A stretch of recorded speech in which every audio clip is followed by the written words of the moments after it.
Acholi Region etabuse balangiridde Teri alina kudda ku kya speaker ngatava mu Acholi Region. Yes, nagambye subscribinga onyige nakade osobola okubanga updates zonna ozifuna bulungi nnyo. Yes, n'olunaku olwaleero komyewo n'amawulire okubanga gakutuusaako. Yes, fena tumanyi ebigenda mu maaso wabaddeyoko ka meeting ak'abantu abava mu Acholi Region.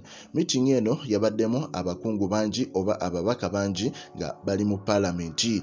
Era ebyasinze okubanga biteesebwako kye kifo eky'obwa speaker olw'ensonga nti bano bavuddeyo ne bateesa ne bagamba era ne bakkiriziganya titeri muntu yenna gwe balina kukkiriza kudda ku ekyo kifo eky'obwa speaker essaawa zino ng'omuntu oyo tava mu Acholi Region.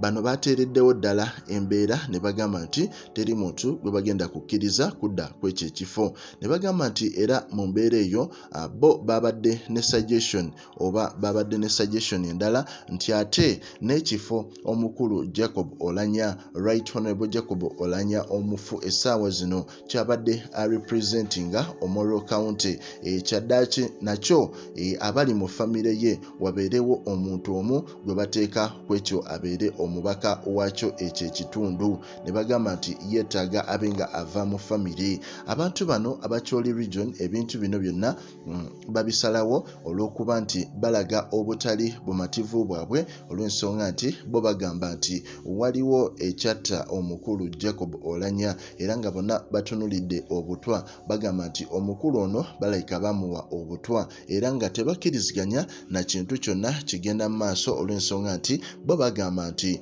buli omu ku bantu baabwe buli lwafuna promotion aba yolekedde kufa olw'ensonga nti Jacob Oulanya okuva ku bwa deputy n'adda ku bwa speaker teyamalako yadde oba teyamazeeko yadde omwaka, yabadde mu myezi nga 9 nenga ne office mwattu tagituulangamuko bbanga liwera olw'ensonga nti yaweebwa obutwa kasita yawangula ekifo eky'obwa speaker atandika okulwala okusinziira ku bano abantu ab'omu Acholi Region. Ne bagamba nti tebagenda kukkiriza kintu kyonna akuyingirira nteekateeka yaabwe olw'ensonga nti bo bateeseteese bagala omuntu abadda ku kya speaker ekyo abenga ava mu Acholi Region. Ne bagamba ne ku nteekateeka ez'okuziika omukulu amanyiddwa nga Jacob Oulanya balina okumakinga sure nti bagibeerako yadde General Museveni yalonze akakiiko ke ye nga ye kawulira nti kasobola naye mwattu bo bagambye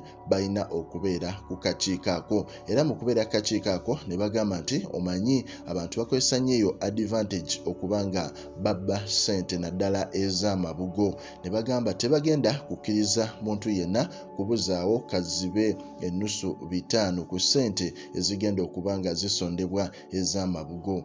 Naye nga Acholi Region ekyagendera ddala mu maaso okuteekawo embeera ku nsonga y'okufa kw'omukulu Jacob Oulanya olw'ensonga nti mu region yaabwe abantu bangi abazze bafa naye ng'ate abamu bagamba buli lwe bafuna promotions mwattu baba bolekedde okufa. Ne bagamba nti ojjukira amukulu Lokech, ojjukira waliwo ne chairperson omu eyo, so bangingi abazze bakutuka mu ngeri bw'etyo naye ng'ate ku luno bakombye kwerima ne bagamba nti teri kigenda kukolebwa okuggyako nga bye bateesezza biteekeddwa mu nkola.